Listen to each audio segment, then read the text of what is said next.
Oke. Assalamualaikum warahmatullahi wabarakatuh, sahabat Abah Safwan, sahabat pionir dimanapun berada. Salam petir, jeder, jeder, jeder. Baik teman sahabat Abah Safwan dimanapun berada, hari ini saya dikunjungi sahabat saya. Namanya Pak Dirman, pionir yang cukup lama juga bergabung di Pi Network itu. Hari ini kami sebenarnya halal bil halal, lebaran kami ini. Ya. Habis kue dibuat Pak Dirman ini ya. Ini keren nih Pak Dirman. Datang dia silaturahmi ke saya coba bincang-bincang perkembangan Pi Network yang sudah selama ini kita tunggu. Ini makin semangat saya bicaranya ya. Atur posisi dikit biar agak beda. Betul. Pak Dirman apa kabar, sehat? Alhamdulillah Pak. Iya, ini gimana menurut pendapat Pak Dirman perkembangan Pi Network sampai saat ini yang kalau kita ikutin ya sudah memakan waktu 3 tahun lebih. 4 tahun udah ya. Apa yang Pak Dirman ketahui tentang perkembangan Pi Network saat ini? Ya, mulai sejak dari tahun pertama sampai dengan tahun keempat ini, ya memang itu sangat banyak dinamika yang terjadi di proyek itu sendiri. Ya tentunya kita juga ini ya juga berbagai perkembangan dinamika juga yang kita rasakan juga, yang kadang-kadang juga ada informasi yang berseliweran, yang bergentayangan, yang kadang-kadang itu yang simpang siur, yang kadang-kadang itu ya si A ngomong begini, B begini, jadi kadang-kadang ya itu ya kita terima saja karena juga yang namanya itu asumsi. Asumsi ya. Asumsi, jadi bukan sesuatu yang kepastian, yang pasti hanya milik Kortim. Yang pasti itu hanya Kortim? Milik Kortim. Oh gitu? Ya, dan milik daripada founder sendiri. Oh gitu? Itu yang yang pasti ngomongnya. Kalau yang di luar itu semua, itu hanya perkiraan. Asumsi-asumsi. Perkiraan-perkiraan, perhitungan-perhitungan. Kenapa? Karena mereka juga kan punya pemikiran-pemikiran sejauh mana sudah berjalan proyek dan bagaimana proyek yang kira-kira yang menjadi landasan proyek itu bagaimana.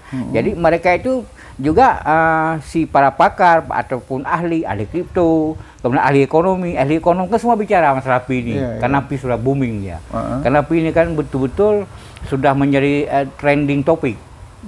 Ya kan di dunia ini, dan tidak ada kripto lain yang sebegini heboh. Nah, dan ini juga merupakan kita apresiasi kepada para pendiri seperti ya Dr. Nicholas, Sheng Diovan, kemudian rekan-rekan Kortim, kemudian komunitas pionir sendiri. Jadi ada kadang-kadang ada suka duka yang kita alami. Kemudian di sesama pionir sendiri juga ada sisi positif negatifnya dalam melihat perkembangan ini. Karena kan ini proyek, betul-betul proyek yang tidak sama dan tidak pernah ada dengan yang lainnya, dan ini memang proyek berbeda. Tapi kalau saya lihat ya Pak Dirman ya, ini waktu cukup lama loh, sudah lebih kurang 4 tahunan, yang tadinya semangat orang begitu luar biasa ya, tiba-tiba akhir-akhir ini mulai kendor. Kenapa kendor? Karena orang sudah lama menunggu, kok lama sekali. Kira-kira apa sih kendala daripada Pi Network ini? Betul, itu kan asumsi orang awam kan, dia bukan ada dua. Yang satu dia hanya memahami tambang, klik petir, kapal pemain, selesai urusannya. Jadi orang banyak taunya hanya cuma klik petir, nambang aja. Nambang, kapal bagaimana pemain. Permasalahan teknis banyak orang belum tahu ya. Ada. Jadi ada juga, ini kan ada 3 kelompok manusia, ada pionir ini yang memahami Pi Network. Yang satu kelompok, jadi manusia yang satu kelompok ini dia memahami Pi Network dia secara utuh. Artinya mulai dia pelajari daripada roadmap atau white papernya itu, dia bahwa ini proyek inovasi, proyek terobosan yang belum ada contoh. Itu satu. Yang kedua, setiap proyek yang belum ada contoh, ini kan perlu durasi yang sangat lama dia. Harus kita pahami itu, perlu durasi yang sangat lama. Karena apa? Karena tidak sama dengan yang sudah ada gitu. Jadi mau lihat contoh nggak ada dia. Jadi siapa si pemikir, si founder ini dalam memikirkan proyek ini, jadi bagaimana biaya yang cukup banyak habis, kemudian dia pasang tim-tim dengan core timnya itu dari berbagai jenis teknisi dan lain sebagainya itu. Jadi untuk memikirkan kepentingan proyek ini supaya proyek ini kan berjalan dan sukses. Dan dia tidak mau menyamakan dengan koin yang lama, seperti koin lama. Dia di sini tidak ada ICU, kemudian dia tidak ada, bukan aset yang diperdagangkan di bursa komoditi, kan begitu dia, kan tidak ada yang apa namanya, yang sama dengan yang itu. Jadi makanya tidak ada contoh yang sama. Kemudian yang kedua, masyarakat kelompok yang kedua, jadi mereka itu melihat bahwa kripto ini sama saja dengan cryptocurrency lainnya, dengan aset komoditas lainnya. Yeah. Ada juga yang melihat itu. Jadi makanya kalau itu melihat kacamata itu, maka wajar seperti yang Abah sampaikan. Kenapa ini kok udah lama? Kenapa dia tidak longsing-longsing? Kan gitu dia. Yang jadi pertanyaan saya begini ya. Gitu. Orang sudah terlalu lama menunggu. Ya. Orang tadinya begitu semangatnya menggebu-gebu. Bagaimana caranya untuk mengendalikan emosi ya para pionir ini? Dan kira-kira pionir ini bisa memahami dan bisa semangat kembali dalam Pi Network ini, apa yang harus dilakukan? Yang pertama, kita harus menyamakan dulu satu persepsi bahwa proyek Pi Network ini betul-betul ini suatu inovasi baru, proyek baru, kemudian koin itu akan dijadikan sebagai alat bayar, bukan sebagai aset yang diperdagangkan. Itu dulu harus sepakat dulu, Pak. Harus tahu dulu ya, harus paham dulu. Itu harus sepakat dulu itu ya. Artinya kalau ketika itu sepakat dan ketika itu sepaham, berarti kita tahu bahwa... Saya paham ya, betul, apa yang disampaikan Pak Dirman. Kita harus memahami dulu apa itu Pi Network, bagaimana program cara kerjanya, betul, baru kita bisa tenang memikirkannya. Ya. Kalau pendapat saya, untuk mengembalikan semangat itu, kita kan harus mendirikan sebuah komunitas yang cukup besar, aktif, kemudian meningkatkan ekosistem. Betul. Pada saat kita kumpul, ya untuk menyemangati kembali ini, biar semangat lagi, ya betul-betul percaya dengan Pi Network ini, kita harus buat kegiatan. Kegiatan tuh barter, peer-to-peer di antara kita. Inilah yang bisa menumbuhkan semangat itu tadi. Kalau kita hanya menunggu, tidak berbuat apa-apa, ekosistem tidak terbangun, ekologi tidak berkembang, ya ini nggak bisa. Jadi untuk mengembalikan semangat itu, ya buat pertemuan, silaturahmi, supaya semangat itu muncul. Saat ini, semangat kita sudah mulai melemah, semangat kita sudah mulai mengendor. Saya setuju dengan pendapat Pak Dirman, yang mengatakan bahwasanya core team, ya bersama timnya semua, ahli-ahli teknologi ini, bekerja maksimal untuk menyempurnakan daripada Pi Network itu sendiri. Betul. Tetapi bagaimana teman-teman pionir yang ada di luar sana, bukannya ya di Indonesia, mungkin di belahan dunia lainnya, bagaimana mengembalikan semangat itu agar betul-betul rasa kepercayaan sama Pi Network itu tumbuh.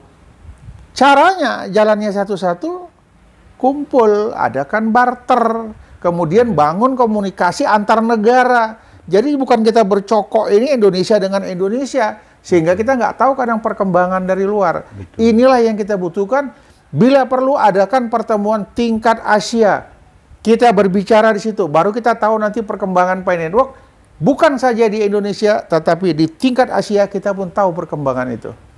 Oke, jadi terkait dengan bagaimana supaya para pionir ini, supaya dia tidak merasa jenuh, dalam hal menunggu, yang pertama harus memahami dulu bahwa ini kan cuma karena kita di sini, karena komunitas kita di Indonesia khususnya itu, jadi itu belum ada satu developer atau vendor dia yang mampu berdiri di depan, di garda terdepan, jadi untuk bertindak dan untuk atas nama dia sebagai betul-betul developer atau vendor yang dia yang akan menyediakan tempat-tempat barter seperti yang selama ini dilakukan oleh China, Vietnam, Korea. Ini sudah mulai lagi dengan Afrika, kemudian sudah diikuti dengan Dubai sekarang. Jadi ada beberapa negara sekarang yang sudah mengikuti negara-negara seperti negara China itu. Kalau di China, itu sudah menjadi perkampungan Pi, Pak. Udah ada ya? Sudah ada. Jadi di sana di Cina itu biar kita juga semua tahu, rekan-rekan kita juga tahu bahwa kalau di Cina itu hampir di setiap provinsi. Jadi bukan di Nantong, bukan di Shandong atau bukan di Guangzhou saja. Jadi hampir di setiap provinsi itu di Cina itu sudah ada komunitas-komunitas besar dan sudah membuat perkampungan. Oh. Jadi mereka hidup itu tiap malam itu mereka bahkan buat acara-acara malam, bazar malam. Tapi mereka di sana, misalnya contoh, mereka kan di sana kan ada dingin. Jadi karena memang mereka barter pakai konfi dengan harga konsensus. Tapi ada vendornya. Ada vendornya. Di sini belum ada. Ada, karena apa? Komunitas di sana, kebetulan komunitas di sana itu kemudian termasuk orang-orang besar. Orang besar semua. Jadi mereka dana mereka siapkan untuk semua ke sana proyek itu. Oh begitu. Jadi mereka inilah karena kalau kita ini kan kita hanya ngomong saja. Kemudian kita hanya banyak bicara, berharap, tak banyak berbuat. Tak banyak berbuat. Itu persoalannya. Jadi tidak ada di sini yang namanya komunitas vendor-vendor yang memiliki keberanian jadi untuk melakukan eksekusi itu. Seperti yang dilakukan oleh kesalahan kelemahannya itulah, maka tingkat semangat kita berkurang. Yang kedua, ini ada penting. Pikir mau saya tutup tadi ini. Yang kedua, jadi perlu juga kita memahami untuk saat ini bahwa itu kan pihak Kortim, sebagaimana kita tahu bersama, bahwa mereka ini kan tidak henti-hentinya melakukan perbaikan dari segala kekurangan, kesempurnaan. Ini berproses ya. Berproses dia. Apakah dia dari utility-nya, tool-toolnya, kemudian juga ada yang namanya seperti yang alat-alat teknis yang memang ada semacam apa namanya, katakanlah ada satu book itu yang memperlambat terus KIC itu bisa lambat. Kenapa? Karena belum ditemukan itu di mana penyakitnya itu. Jadi sehingga jadi ada kendala teknis. Betul, ada teknis. Memang yang saya lihat ini orang sudah banyak yang KYC, tapi belum bisa transfer ke dompet wallet. Betul. Kendalanya adalah masalah teknis. Ya. Kalau ini sudah selesai, maka selesailah semuanya. Selesailah semua. Nah, itulah teman-teman, sahabat Penetwork, permasalahannya.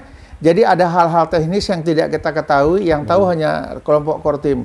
Kortim, kata Pak Dirman, hasil daripada pembacaan, mendengar, dan lain sebagainya, masih bekerja keras untuk mensukseskan ini.